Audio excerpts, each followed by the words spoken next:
Baik, kita melanjutkan kepada acara inti yaitu Hidmah Ilmiah Manakiban. Mungkin saya kasih judul malam ini adalah keuntungan di dalam kita belajar thariqah. Diawali dengan talqin zikir dari seorang mursyid kamil mukamil Sayyidi Syamad Sahibul Wafat Tajul Arifin radhiyallahu, baik secara langsung maupun melalui wakil talqinnya. Karena sama saja, walaupun melalui wakil talqin tidak berjumpa dengan pengersa Abah secara langsung, hakikatnya yang menalkin itu pengersa Abah. Wakil talqin itu hanya dipinjam jasanya saja untuk memberikan bimbingan talqin zikir kepada para ikhwan wal akhwat yang ingin belajar zikir. Bukan zikir sembarang zikir, tapi zikirnya ini untuk menata hati. Zikir kita ini bukan zikir mencari pahala, bukan sebatas mencari pahala. Zikir kita bukan untuk mencari surga, bukan sebatas mencari surga. Tapi kita ingin mendapatkan sang pemberi pahala dan sang pemilik surga. Namun zikir ini nanti akan ada tahapan-tahapannya. Yaitu kalau bahasa tasawuf ada istilah 3T. Takhalli, tahalli, dan tajalli. Takhalli adalah mengosongkan hati dari segala penyakit-penyakit hati. Tahalli adalah menghiasi hati agar terhias hatinya dengan akhlak-akhlak mulia. Dan yang terakhir tajalli. Tajalli tersingkap hati sehingga hatinya mampu senantiasa bisa terus mengingat, merasakan, dan memandang Allah Subhanahu wa ta'ala. Inilah fungsi daripada zikir yang kita amalkan saat ini. Mudah-mudahan kita bisa istiqomah semuanya ya. Nah, keutamaan yang pertama, talqin zikir yang diambil dari seorang syekh mursyid. Permulaannya seorang murid dalam nantiasa selalu mengingat Allah untuk membiasakan diri untuk wabatinan dengan zikir zahar la ilaha illallah di setiap waktu minimal 165, lebih banyak lebih baik ya. Dan zikir khafi. Nah, kalau zikir khafi itu adalah zikir yang senantiasa hidup selama 24 jam kalau bisa. Kalau kita belum bisa, tapi sedang diusahakan untuk bisa. Mudah-mudahan bisa semuanya ya. Zikir khafi itu adalah agar hati kita mampu senantiasa bisa mengingat Allah, dalam keadaan duduk, dalam keadaan berdiri, dalam keadaan berbaring ya. Alladzina yazkurunallaha qiyaman wa qu'udan wa ala junubihim ya. Jadi agar kita selalu berzikir dalam keadaan berdiri, dalam keadaan duduk, dalam keadaan berbaring. Ngobrol senantiasa bisa mengingat Allah. Bahkan di WC sekalipun ibu bapak, harus hati kita mengingat Allah. Yang tidak boleh adalah zikir jahar. Masa di WC sambil la ilaha illallah, Bu? Nggak boleh ya, haram. Tapi kalau hati harus ingat. Soalnya kalau tidak ingat pada saat di WC, bagaimana kalau matinya pada saat begitu di WC dalam keadaan tidak ingat? Wah, bahaya itu ya. Nah, keutamaan yang pertama adalah ibu bapak mengamalkan zikir ini yang dibimbing oleh guru mursyid adalah memiliki harapan besar. Ibu bapak ini meninggal ya dalam keadaan husnul khotimah, dalam keadaan mengingat Allah. Ya, Rasulullah SAW bersabda yang diriwayatkan oleh Imam Abu Dawud, "Man kana akhiru kalamihi la ilaha illallah dakhalal jannah." Barang siapa yang akhir ucapannya itu la ilaha illallah, dia akan masuk surga. Amin ya rabbal alamin ya. Cuman kalau tidak dibiasakan, apa mungkin kita mengingat Allah, mampu zikir la ilaha illallah.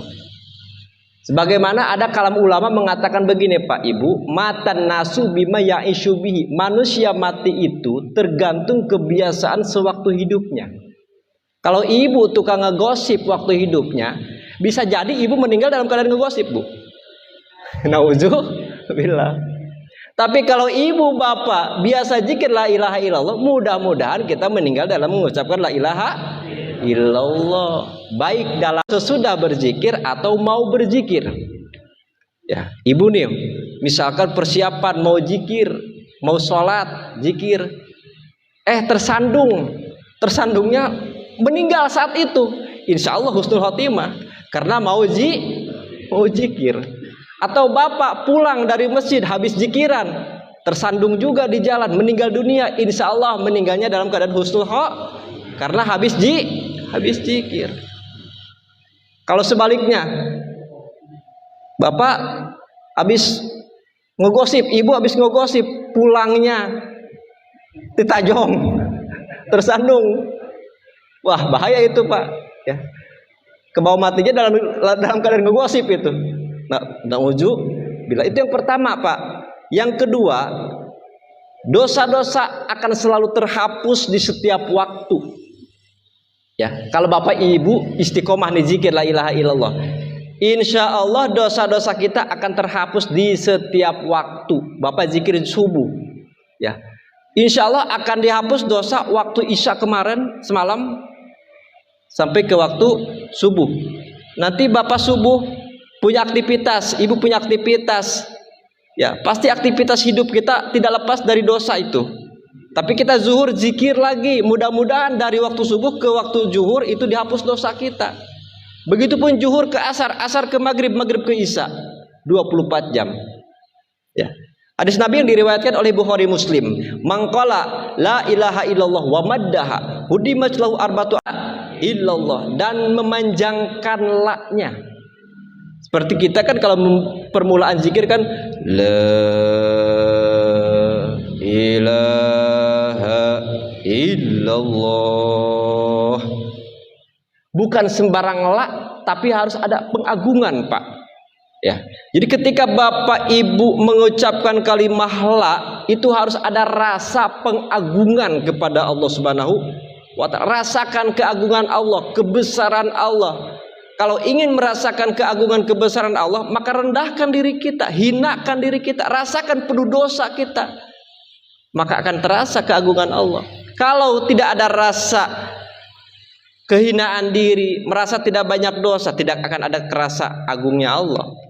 Maka ketika kita zikir, rasakan ini dosa kita di perut, dosa di dada, dosa di kening, dosa di kepala, dosa di sebelah kanan, sebelah kiri. Ini namanya 7 latifah. Ya, ada tuh di dalam diagram 7 latifah. Latifatul qalbi, latifatul sirri, latifatul ruhi, latifatul qalbi, latifatul akhfa, nafs, qalb. Ini semua adalah titik-titik sentral sensitif yang setan akan selalu menggoda manusia. Maka dibentengi dengan kalimat la ilaha illallah. Permasalahannya sebelum dibenteng itu setan sudah ada di dalam, Pak. Ya, benar ya. Makanya wajar banyak zikir tapi kok masih begini, karena setannya sudah ada di dalam. Maka dengan apa? Dengan zikir hobi, usir dengan zikir hobi, perbanyak zikir hobi. Ingat terus dengan Allah Subhanahu wa ta'ala. Nah, insya Allah setiap waktu kita akan diampuni dosa-dosa kita kalau kita sering zikir la ilaha illallah. Nah, ini ada sahabat ibu bapak bertanya kepada baginda Rasul.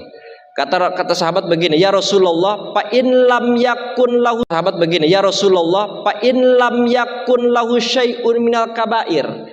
Bagaimana apabila orang tersebut sudah tidak memiliki dosa besar, karena saking seringnya ini bapak ibu zikir, sehingga itu dosa, baik dosa kecil bahkan dosa besar sudah tidak ada. Lalu nanti kemana itu padilahnya? Qala, dijawab oleh baginda Rasul, yaghfiru li ahlihi wa li jiranihi, maka akan diampuni dosa keluarga kita dan tetangga-tetangga kita. Alhamdulillah. Jadi ibu bapak ternyata punya sedekah yang tidak disadari. punya pahala sedekah zikir yang tidak disadari. Dengan istiqomahnya kita zikir la ilaha illallah, ternyata itu zikir dapat mengampuni dosa keluarga kita, istri kita, anak kita, orang tua kita, saudara kita, bahkan tetangga kita itu akan diampuni dosa. Ya. Kalau ada orang yang berzina di satu kampung, Pak, itu membawa sial 40 rumah. Benar ya? Ada yang zina di kampung ini, nauzubillah. Itu membawa sial 40 rumah di depan kita, 40 rumah di belakang kita, kanan kiri 40. Itu ke bawah sial. Bagi yang satu orang zina di kampung itu, nauzubillah. Tetapi nanti akan dinetralisir, akan dinormalkan lagi oleh orang yang suka zikir. Ya. Yang harusnya sial ini kampung, karena banyak yang zikir jadi tidak sial di kampung. Karena diobati oleh zikir. Mudah-mudahan di sini ahli zikir semuanya. Ya. Karena dapat membawa manfaat bukan hanya diri kita, bahkan keluarga kita dan tetangga kita. Selanjutnya ibu bapak, yang ketiga, keuntungan kita mengamalkan zikir la ilaha illallah adalah kolbunya akan bersih dari segala kotoran dan penyakit dan syahwat-syahwat nafsu. Ini yang disebut dengan takhalli. Jadi kalau ibu sering zikir, bapak sering zikir, ini kolbu bapak ibu sadar atau tidak sadar, ini penyakit hati banyak. Ini saya sering bahas di beberapa kajian hikmah ilmiah. Di dalam diri kita ini, penyakit yang paling banyak adalah penyakit hati dibanding dengan penyakit jasad. Kita punya penyakit jasad saja, Pak, Ibu, komplikasi namanya. Ada jantung, ada liver, ada paru-paru, ada usus buntu, ada ginjal. Ya. Itu kalau dibawa rumah sakit 24 jam sembuh nggak, Pak? Nggak akan sembuh. Harus kemana? Harus ke dokter spesialis. Bener ya? Dirawat di sana. Itu saja penyakit jasad. Apalagi penyakit ruhani. Penyakit ruhani kita ini sudah banyak. Ya, sadar atau tidak sadar, bapak punya penyakit iri, dengki, riya, ujub, takabur, suuzon, pelit. Ya, kerasa kan? Pasti ada itu. Ada satu penyakit yang semuanya ada dan tidak dianggap penyakit, adalah goplah. Lupa kepada Allah itu penyakit, tapi kita tidak menganggap itu penyakit. Benar ya?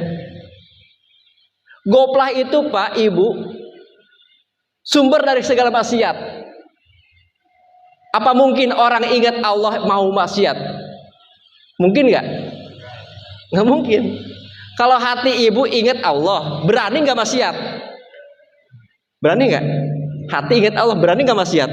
Karena tidak ingat Allah, maka berani maksiat. Maka goplah itulah puncak dari segala penyakit. Banyak sekali. Ada 40 penyakit, Pak, menurut Imam Ghazali. Ya. Seperti penyakit yang jarang disadari adalah merasa sudah cukup berilmu, sudah cukup beramal, sudah cukup torekoh ngaji. Gak perlu lagi torekoh-torekoh yang disebut dengan torekoh zikir, perlu cari mursyid, gak perlu. Itu penyakit, Pak. Ya. Banyak yang tidak dianggap penyakit, padahal itu adalah penyakit. Nah, maka dengan zikir itulah semua penyakit-penyakit akan diobati. Sebagaimana sabda Nabi, inna likulli syai'in siqolatan wa siqolatul qulub zikrullah. Sesungguhnya setiap sesuatu itu ada alat pembersihnya. Nah, alat pembersih hati adalah zikrullah. Ya, cuma zikirnya tidak sembarang zikir, Pak. Dulu juga saya sering zikir. Dulu saya pernah riadoh di Pamuragan. Zikirnya itu dari jam 9 malam sampai jam 4 subuh nggak tidur. Selama 40 hari.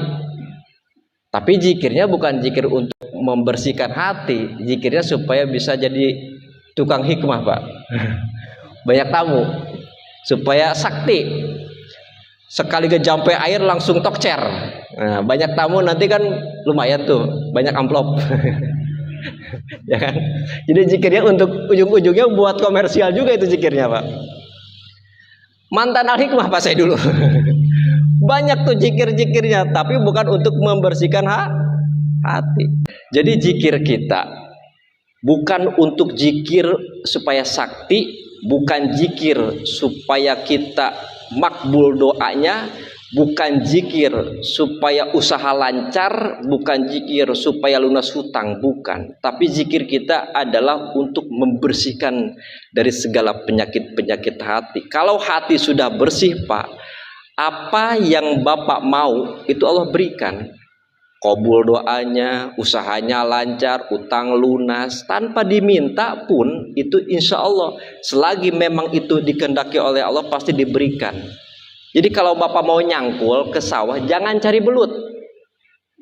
Ya, Bapak mau ke sawah mau ngapain? Mau nyangkul buat apa? Mau tanam padi.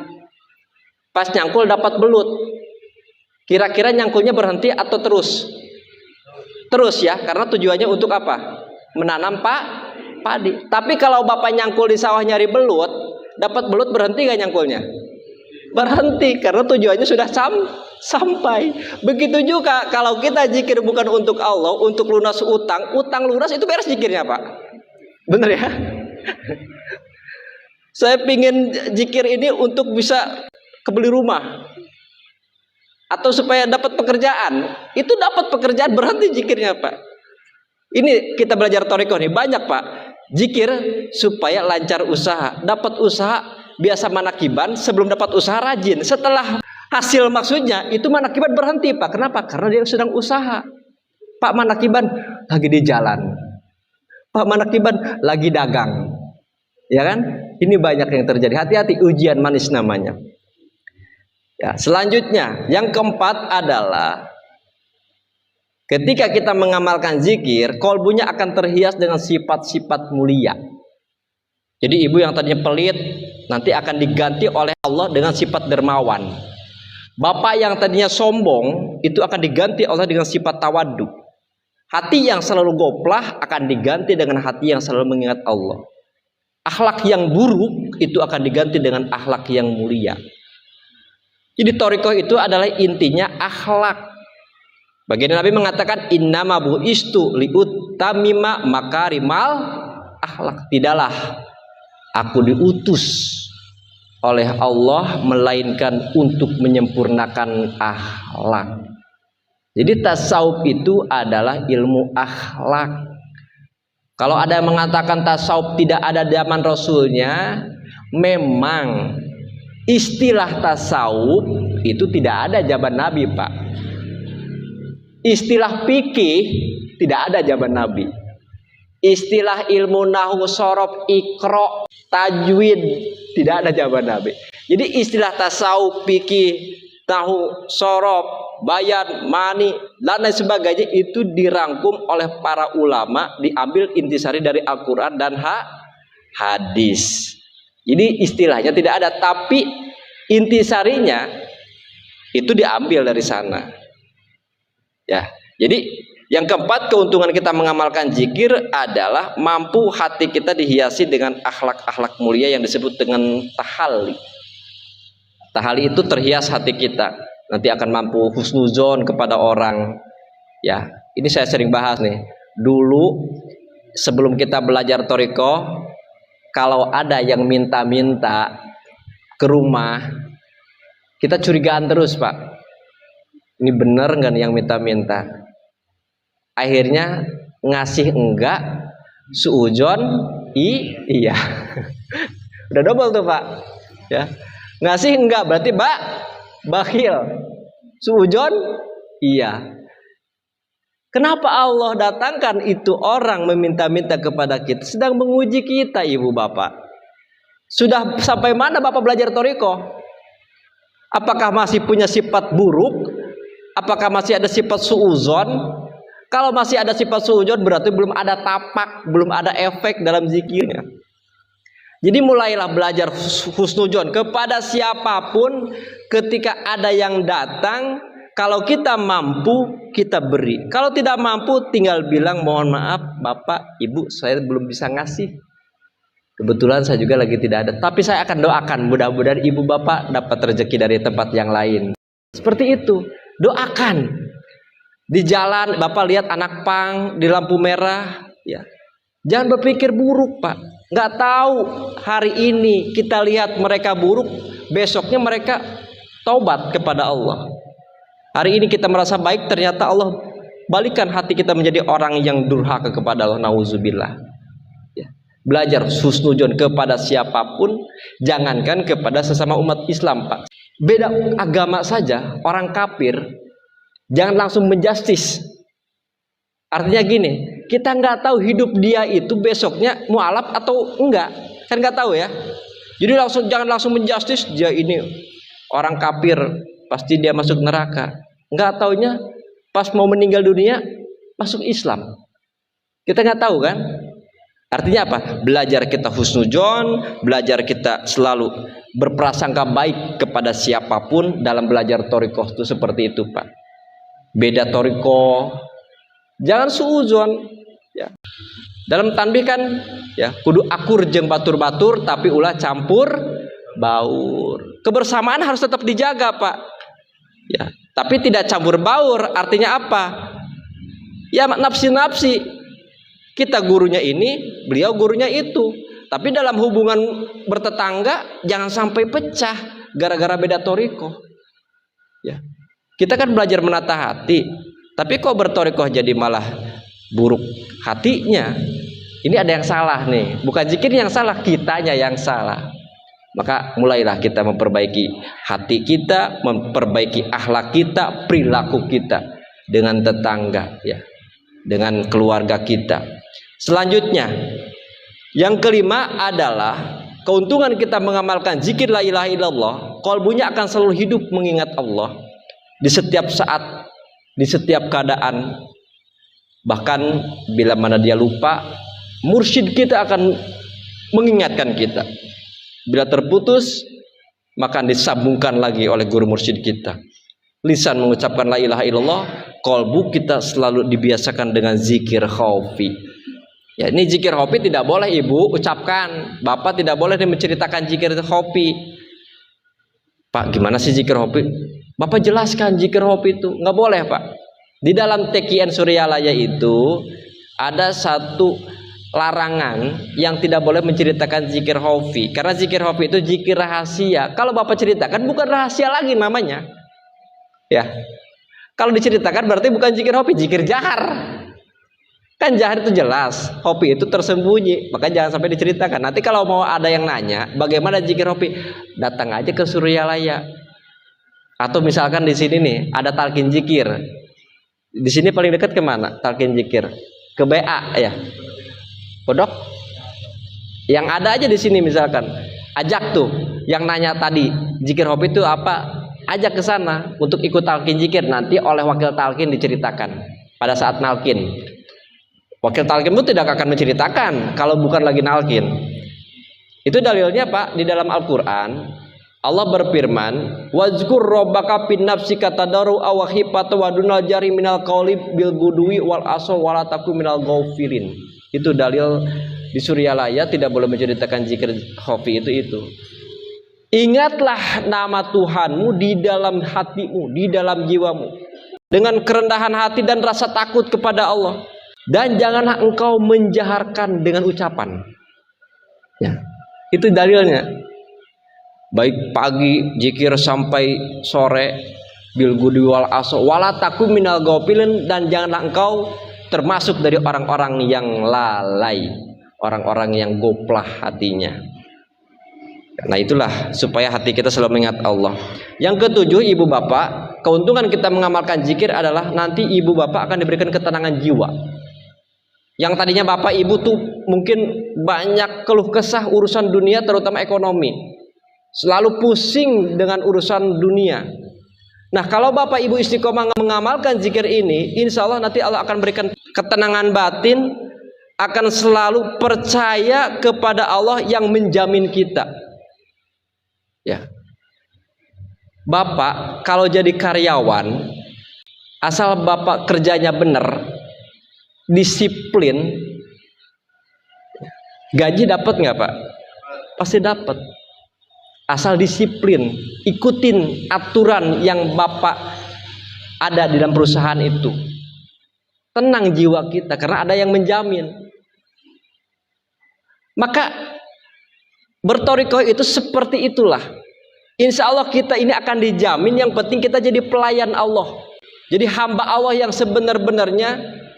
Nanti Allah akan jamin rezeki kita. Ya. Wa may yatawakkal 'ala Allah fahuwa hasbuh. Barang siapa yang bertawakal, tawakal itu adalah totalitas percaya bahwa Allah akan menjamin kita. Tetapi tawakal itu bukan serta merta bapak tidak kerja, enggak. Tawakal itu bada ikhtiar. Cuman ikhtiarnya enggak langsung bapak ditargetkan rezeki itu ke dalam ikhtiar. Nah, permasalahannya kita selalu menargetkan rezeki dari ikhtiar kita. Contoh, ibu punya warung, bapak lagi dagang. Ini saya rezeki harus dapat nih. Hari ini 100.000, hari ini 15.000, harus dapat nih. Nah, itu namanya target, ngatur Allah itu namanya. Jadi nggak boleh kita usaha itu menargetkan rezeki.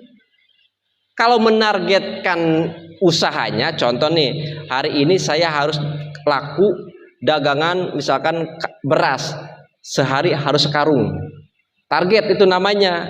Dia akan usaha tuh bagaimana ini dagangannya supaya laku. Dia bener-bener nih kerja. Atau apa aja, jualan apa nih, punya berapa box gitu, usaha-usaha misalkan nasi box gitu. Harus laku nih. Itu boleh, tapi gak boleh nargetkan rezekinya.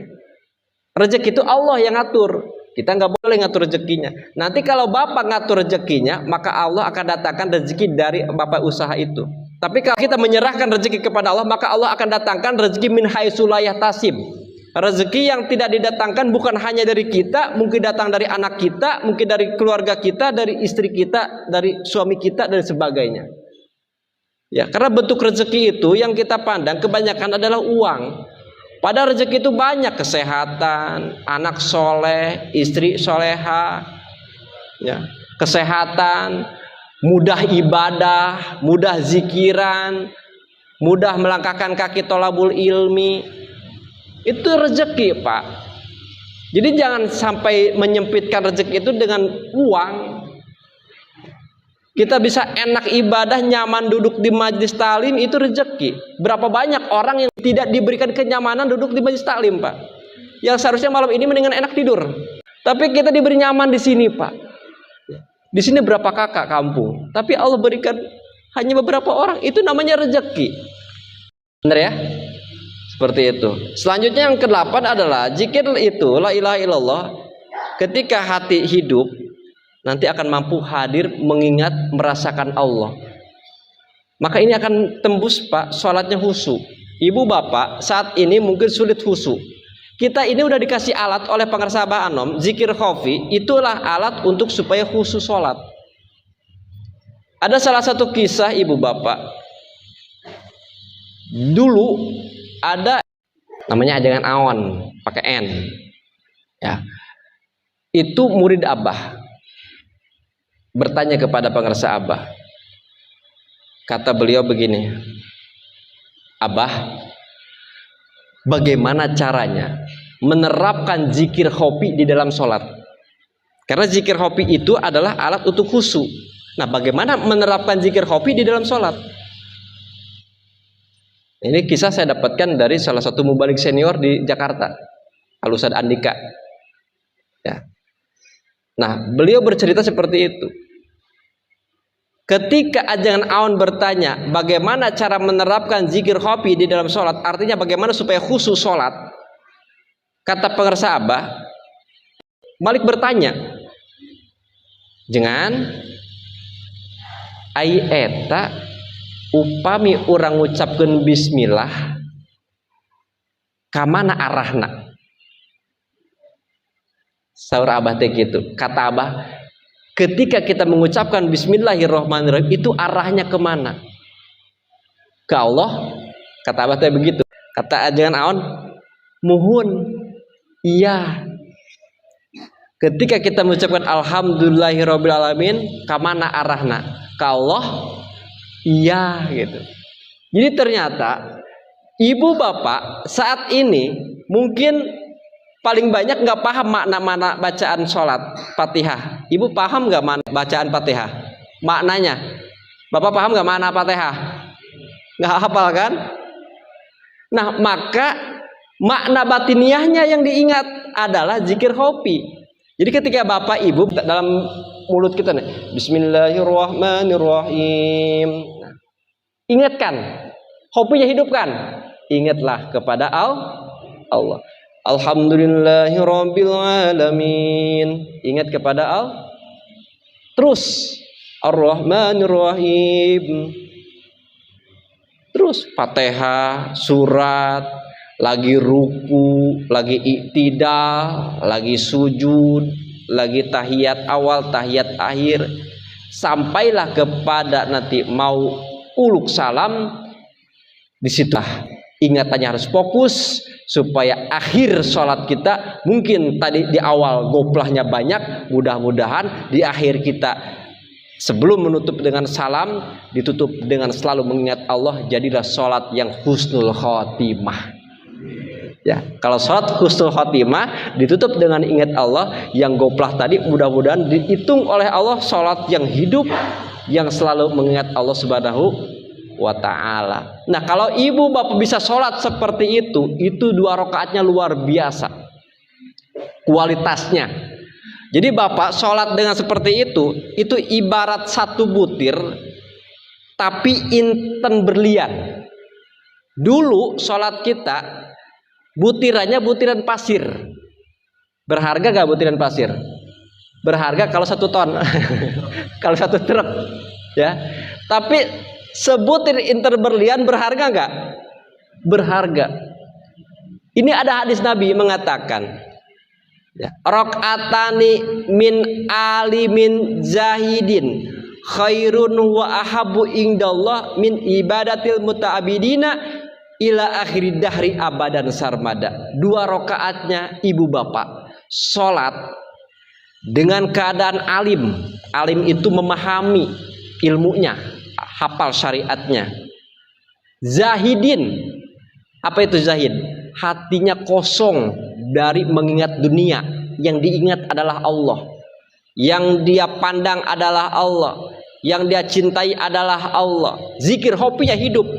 Jadi 2 rakaatnya orang yang alim dan hatinya kosong dari segala sesuatu selain Allah, itu lebih baik dan lebih Allah sukai, lebih Allah cintai dibanding ibadahnya ahli ibadah yang tidak khusyuk, yang dilakukan seumur hidupnya bahkan sampai hari kiamat. Itu 2 rakaatnya Pak. Kita kalau 2 rakaatnya bisa seperti itu jauh membandingi ibadah kita yang goplah, yang mungkin diberi umur panjang sampai hari kiamat. Itu gak sebanding. Mudah-mudahan saat kita ya. Semuanya supaya bisa menghidupkan zikir hobi. Makanya belajar. Kita sama-sama belajar. Kita sudah punya alatnya. Zikir hobi, hidupkan itu zikir hobi. Sholat lagi baca Fatihah ingat Allah, lagi baca Al-Quran, lagi ruku ingat Allah, lagi sujud ingat Allah. Zikir hobinya hidupkan. Maka ketika kita zikir la ilaha illallah, pan yang dihidupkan zikir hobi, benar ya? La ilaha illallah kita mulut, tapi ke hatinya bukan la ilaha illallah. Hatinya langsung kepada ismuzat. Tidak memaknai la ilaha illallah, tiada Tuhan selain Allah, tiada Tuhan selain Allah. Bukan seperti itu zikir kita. Tapi langsung kepada inti. Tetapi ibu bapak perlu baru sebatas mengingat. Ya contoh gini, ibu bapak, zikir hobi itu diibaratkan seperti kita mengingat orang yang sangat kita cintai. Contohnya ibu. Ya, zikir hobi itu seperti ini nih. Ibu, seperti itu zikir hobi itu. Benar ya? Itu contoh saja. Nah, kalau cuma memanggil sebatas itu, ibu, itu tidak akan terasa, Pak.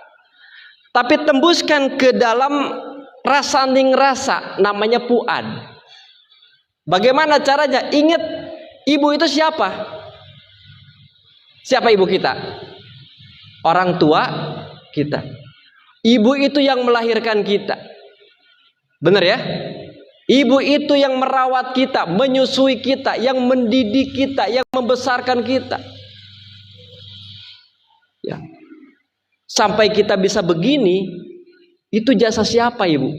Bapak? Jasa orang tua kita.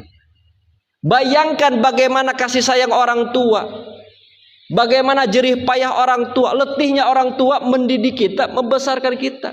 Kalau Bapak sudah mampu merasakan itu, barulah nanti akan timbul kasih sayang kepada orang tua. Merasa sangat bersyukur kepada orang tua. Merasa takut kalau zolim kepada orang tua. Akan jauh dari melawan kepada orang tua. Maka begitu pun zikir khofi. Ketika Bapak Ibu ingat kepada Allah dengan kalimat zikir khofi, maka rasakan siapa itu Allah. Allah adalah Tuhan kita. Allah adalah yang menciptakan kita, menghidupkan kita, memberikan kita mata, telinga, mulut, kaki, tangan, perut, dan sebagainya. Rasakan itu ibu bapak ketika sholat. Ini mulut saya tadi ya Allah dipakai menggibah orang. Telinga saya tadi senangnya mendengarkan gibahan orang. Mata saya tadi dipakai zinah mata, mulut saya dipakai makanan haram, tangan, kaki, dan sebagainya. Maka akan terasa jolimnya kita kepada Allah Subhanahu wa ta'ala. Itulah kalau sholat seperti itu akan terlinang air mata ketika zikir hobinya mampu ditembuskan ke dalam fuad, yaitu merasakan bagaimana ini semua titipan yang sudah kita zolimi. Ini semua titipan, kita zolimi titipan ini. Ya. Banyak napas yang keluar bukan untuk ibadah. Banyak rezeki datang bukan dipakai untuk amal soleh, bukan dipakai untuk bekal ibadah. Itu semua titipan, pangkat, harta, ilmu. Maka ketika kita mampu merasakan zikir hobi kepada hakikat diri, kepada segala sesuatu ini adalah titipan, itulah yang disebut dengan ma'rifatun nafs. Mengenal kepada diri. Man aropa nafsahu faqad aropa rabb. Barang siapa yang mengenal kepada dirinya, hakikat dirinya, maka dia pasti akan mengenal kepada Tuhannya. Maka itu zikir mampu tembus ke dalam rasa, disebutlah dengan makom ma'rifat. Ya, maka kita belajar thariqah itu ujungnya ke sana, Pak, Ibu. Ya, syariat, tarekat, hakikat, ma'rifat. Ketika kita mampu mengingat Allah, lalu kita rasakan bagaimana Allah, bagaimana jasa Allah yang sudah memberikan segalanya untuk kita, maka kita akan mampu bersyukur. Maka kita akan tidak berani bermaksiat, tidak berani menjolimi diri kita, menjolimi orang lain, menjolimi Allah, karena kita merasakan ini semua adalah ciptaan Allah, kita dihidupkan oleh Allah. Maka jangan sampai saya menyalahgunakan titipan Allah. Saya akan gunakan seluruhnya ini untuk ibadah, untuk menghamba kepada Allah Subhanahu wa ta'ala. Dengan begitu sholat Bapak, zikir Bapak, langkah kaki ibu Bapak itu akan terasa. Terasa, Pak, jalan kaki itu kalau Bapak olahraga dirasakan ini digerakkan oleh Allah. Napas naik turun dirasakan ini adalah digerakkan oleh Allah. Nikmat yang Allah berikan. Lagi makan nikmat, ingat Allah. Ya, akan dirasakan kalau mampu zikir hobinya ditembuskan ke dalam fuad. Maka di dalam kitab Iqazul Himam itu zikir ada 4. Yang pertama adalah zikir goplah, yang kedua adalah zikir ingat, yang ketiga adalah zikir hudur. Hudur itu mampu menghadirkan tadi rasa. Yang keempat adalah zikir ghaibah. Ghaibah itu adalah tidak ada yang diingat, segala sesuatu ini adalah Allah. Yang kedelapan adalah keutamaan kita mengamalkan zikir adalah ajal akan tiba saat di alam kubur, bahkan saat di hari kiamat. Bagi ahli la ilaha illallah tidak akan ada rasa ketakutan. Ya, hadis Nabi mengatakan di dalam kitab Durrul Mansur karya Imam Suyuti, laisa ala ahli la ilaha illallah wahsyatun indal maut wala fil kuburi, wala fil hasyri. Tidak ada rasa takut bagi orang yang selalu mengamalkan zikir la ilaha illallah. Tidak akan ada rasa takut, Pak, ketika ajal akan tiba. Ya. Pada saat ajal akan tiba yang disebut dengan sakaratul maut, itu ibu bapak, itu ketika kita sakaratul maut, itu semua setan dikerahkan, Pak. Karena setan itu dari awal sampai akhir, kita waktu lahir sampai ujungnya itu akan terus menggoda kita. Ujungnya itu finishnya pada saat sakaratul maut. Finishnya setan menggoda manusia itu pada saat sakaratul maut. Ini final nih. Bagaimana nih kalau sampai ini setan bisa membuat manusia tidak beriman, dia berhasil. Tapi kalau setan pada saat ajal tiba manusia beriman, dia sangat menyesal, gagal disebutnya. Misinya gagal. Maka setan akan datang kepada manusia berupa orang tua kita, berupa istri kita, berupa anak kita. Akan menggoda kita, mengingatkan kita bahwa agama Islam bukanlah agama yang benar.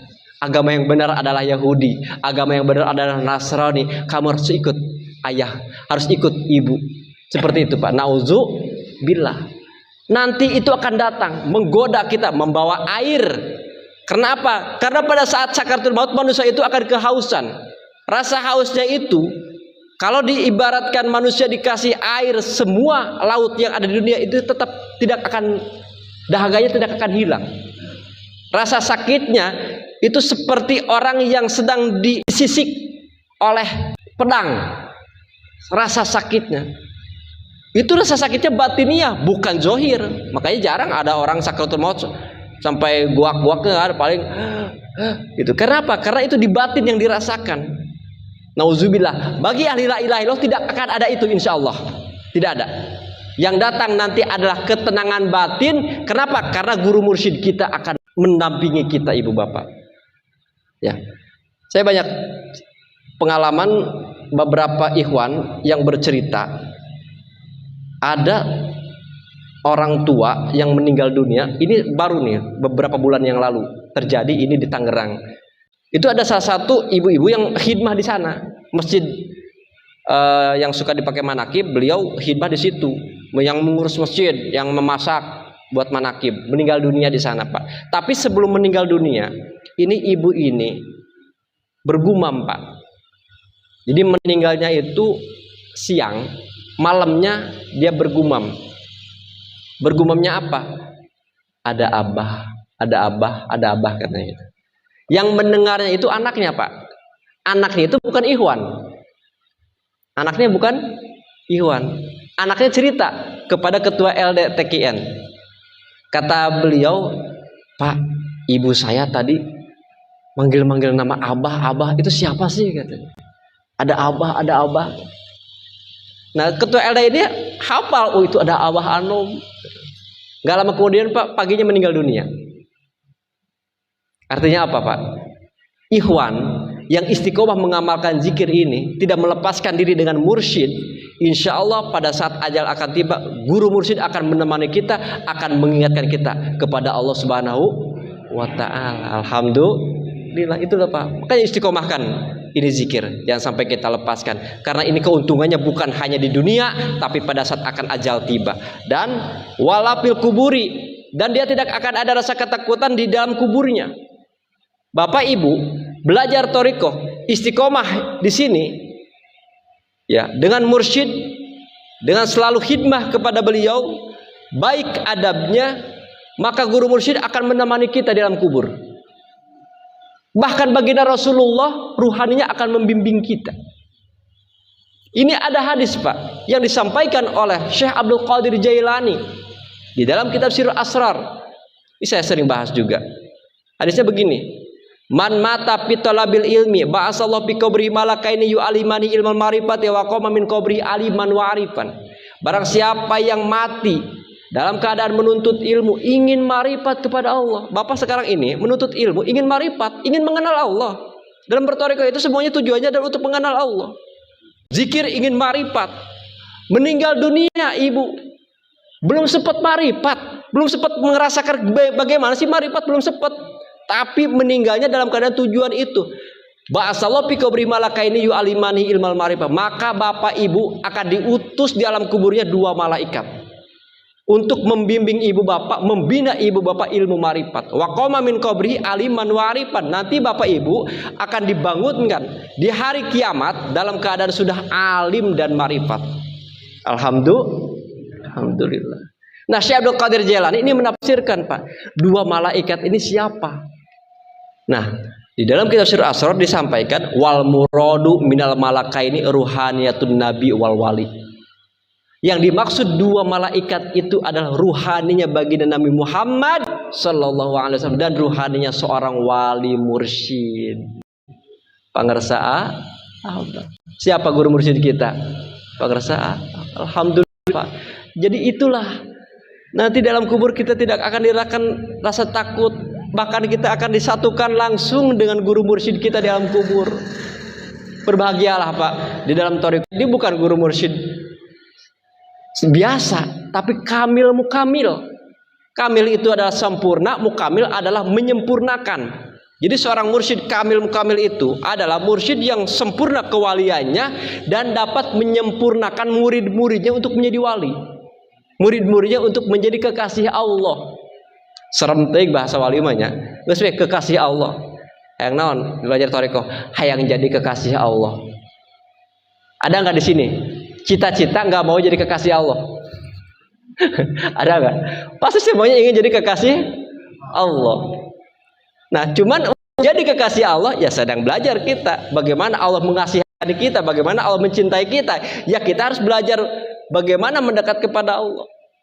Makanya Abah memberikan ilmunya yaitu zikir zahar, zikir hobi, khotaman, dan manakiban. Yang ketiga adalah wafil hasyri, dan tidak akan ada rasa ketakutan nanti di padang mahsyar. Pak Ibu, nanti bulan haji ada di Mekah itu namanya Padang Arafah. Bagi ibu bapak yang sudah menjalankan haji, ya, itu di sana ada orang yang di Padang Arafah, di Muzdalifah, di Mina, dia jalan sendirian, gak tahu arah kemana, gak jelas. Tapi yang punya pembimbing disebut dengan mutawib, mursyid di situ namanya. Walaupun dia tidak tahu arah, kalau punya pembimbing, kira-kira kita aman gak, Pak? Aman. Kenapa? Karena kita diarahin oleh pembimbing. Begitupun, Pak, di padang mahsyar, nauzubillah, ya.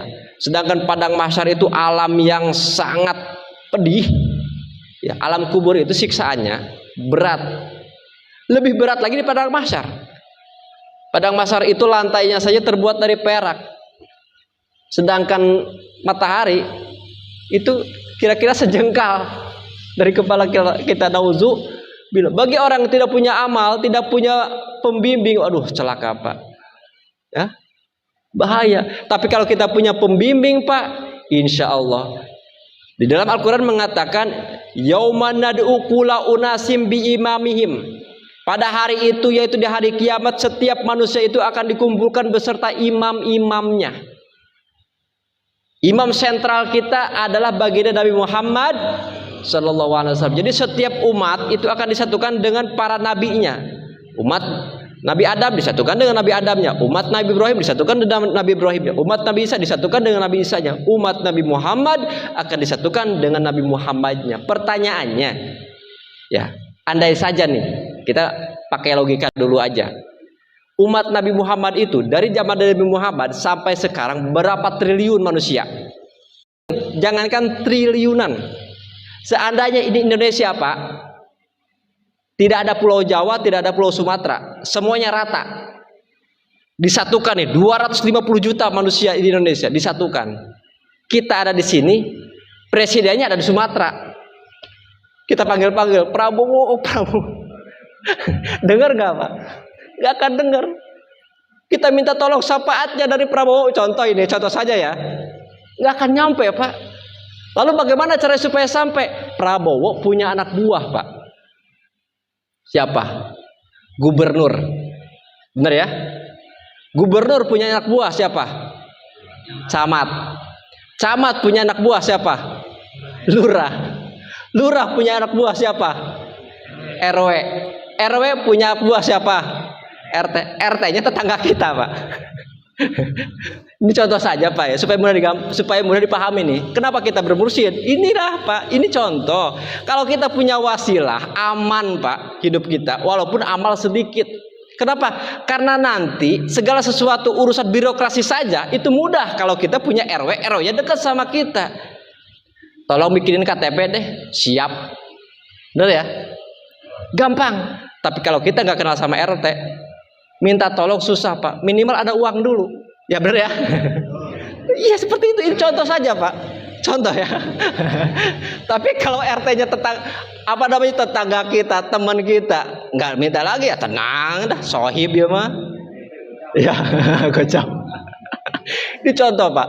Artinya apa? Di padang mahsyar itu global manusia, kalau kita tidak punya wasilah, tidak punya pembimbing, celaka kita, Pak. Maka kita punya wasilah ke-37 pengersabah anom. Itulah gerbong kita yang akan sampai kepada baginda Nabi. Gerbong ini akan saling kait mengait ya, dari pengersabah anom punya murid, gerbongnya di situ. Dari pengersabah sepuh punya murid, gerbongnya di situ. 37, 36, 35, 34 terus sampai kepada baginda Nabi. Itu gerbong ditarik, semuanya akan jalan. Kalau gerbongnya lepas, nggak akan nyampe, Pak. Contohnya apa gerbong lepas? Seorang mursyid, gerbongnya tidak nyantul, tidak ngayat. Ketika kita jalan, nggak nyampe. Karena, Pak, di dalam kitab Tanwirul Qulub, seorang mursyid itu harus ma'zunan min syaikhihi musalsalan ila nabi la an jahlin wala an haji nafsin. Jadi cari mursyid itu, Pak, harus benar-benar mendapatkan izin kemursyidan dari seorang mursyidnya yang bersanad, yang bersambung silsilahnya kepada Nabi. La an jahlin wala an haji nafsin, bukan seorang mursyid yang bodoh, yang menjadikan dirinya mursyid dengan hawa nafsunya. Maka semua thariqah, Pak, mursyid itu tidak bisa menjadi mursyid hanya dengan sendirinya atau diangkat oleh triliunan muhibin. Pengikut nggak bisa. Karena seorang mursyid itu harus jadi mursyid diangkat oleh mursyid sebelumnya. Harus ada wasiat, harus ada izin. Contoh gini, pengersabah sepuh. Pengersabah sepuh memandatkan hirqah kemursyidaan kepada pengersabah anom. Suratnya ada nggak? Ada suratnya, Pak. Tapi itu surat dibuka oleh pengersabah anom setelah beberapa tahun kemudian, 5 tahun atau 7 tahun kemudian. Saking tawadunya Abah, nggak mau nih saya mursyid, ini loh suratnya, nggak begitu. Tapi itu semuanya setelah pengersabah anom menjadi mursyid tidak ada, Pak. Apa istilahnya, pertentangan. Karena suratnya jelas. Semua mursyid seperti itu. Setiap mursyid pasti dia akan memberikan mandat, menurunkan hirqah kemursyidanya, lalu dialah menjadi mursyid. Kalau tidak ada mursyid yang jelas, Pak, artinya apa? Tidak jelas itu tidak ada hirqah, tidak ada izin, tidak ada wasiat. Maka disebutlah dengan mursyid yang su'ul adab kepada mursyidnya. Tandanya seorang mursyid yang su'ul adab kepada mursyidnya, maka semua ucapan, tingkah lakunya akan jauh dari syariat. Kenapa? Karena maqtul faid. Apa itu maqtul faid? Terputus limpahan karomah berkah dari gurunya, sehingga yang datang adalah limpahan dari syaitoniyah, ilham syaitoniyah yang datang.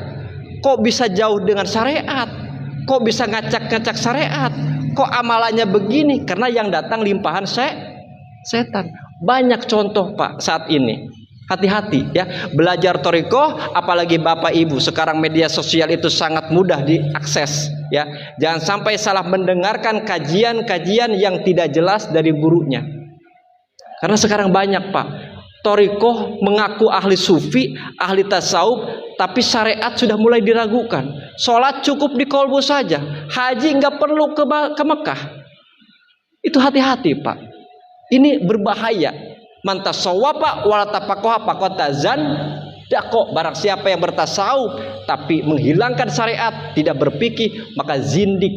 Zindik itu adalah kafir yang tidak disadari. Nauzubillah. Itu hati-hati Pak. Maka bersyukur kita memiliki thariqah dari seorang mursyid yang kamil mukamil, yang sadarnya jelas, dan ini mampu membawa ruhani kita menuju Allah Subhanahu wa taala, mampu menyelamatkan kita dunia akhirat, bahkan nanti di padang mahsyar kita akan diselamatkan oleh beliau. Amal kita tidak seberapa Pak, tapi dengan adanya mursyid yang bersambung, kita akan ditolong oleh mursyid kita, akan mampu kita selamat dunia akhirat. Insya Allah yang terakhir adalah kita nanti akan berjumpa dengan zat Allah Subhanahu wa taala. Kullu man lam ya'rif billahi fid dunya fala yarahu fil akhirah. Ini kata Imam Al-Ghazali di dalam kitab Ihya Ulumuddin. Ya. Setiap manusia yang tidak mengenal kepada Allah, maka dia tidak akan memandang zat Allah di akhirat. Penghuni, tapi tidak semuanya memandang zat Allah. Orang yang bisa memandang zat Allah itu adalah orang yang punya cita-cita di dunianya marifat, ingin mengenal Allah. Maka orang itulah nanti akan diberikan kesempatan untuk memandang zat Allah. Memandang zat Allah itu ibu bapak, kenikmatannya melebihi daripada kenikmatan yang ada di surga. Melebihi daripada kenikmatan makan, minum, bersenang-senang dengan pasangan, itu melebihi daripada itu. Ini saya contohkan saja gambaran. Waktu ibu bapak muda lagi senang-senangnya nih punya pacar, ngalamin kali ya? Ya, itu lagi senang-senangnya pacaran, itu kadang-kadang lupa makan Pak, bener. Lupa tidur, bener. Sakit pun kerasa nggak? Nggak kerasa. Itu saking lezatnya Pak memandang sang kekasih, sampai lupa seperti itu. Sakit lupa, makan lupa, tidur sampai nggak inget tidur. Saking, apalagi zaman dulu saya peritokan tuh, telepon dari jam 12 malam gratis Pak sampai subuh. Itu nggak kerasa waktu. Ngantuk nggak terasa ngantuk gitu. Saking nikmatnya ngobrol dengan sang kekasih. Ya, itu contoh dengan manusia Pak. Nikmatnya melebihi, mengalahkan kenikmatan jasad. Apalagi dengan zat Allah Subhanahu wa ta'ala. Mudah-mudahan kita semuanya ini ahli marifat semua dan diberikan kesempatan untuk memandang zat Allah Subhanahu wa ta'ala. Terakhir, kita belajar thariqah harus selalu istiqomah dan khidmah kepada guru mursyid. Jangan sampai kita berani menambah, mengurangi dan merekayasa amaliyah thariqah Suryalaya, karena Abah sudah membakukan dan dimaklumatkan di dalam satu maklumat tahun 95, barang siapa yang menambah, mengurangi atau merekayasa amaliyah Abah, maka Abah tidak akan bertanggung jawab. Nanti kalau Bapak berani menambah amaliyah dukudul juman, menambah manakib, menambah khotaman, maka itu Abah akan melepaskan diri sebagai gurunya. Nauzubillah. Mudah-mudahan kita semuanya adalah murid yang selalu khidmah dan dijadikan murid yang shadiq oleh Allah Subhanahu wa ta'ala. Ikhwan wal akhwat, mungkin itu saja yang bisa saya sampaikan, kurang lebihnya mohon dimaklum. Assalamualaikum warahmatullahi wabarakatuh.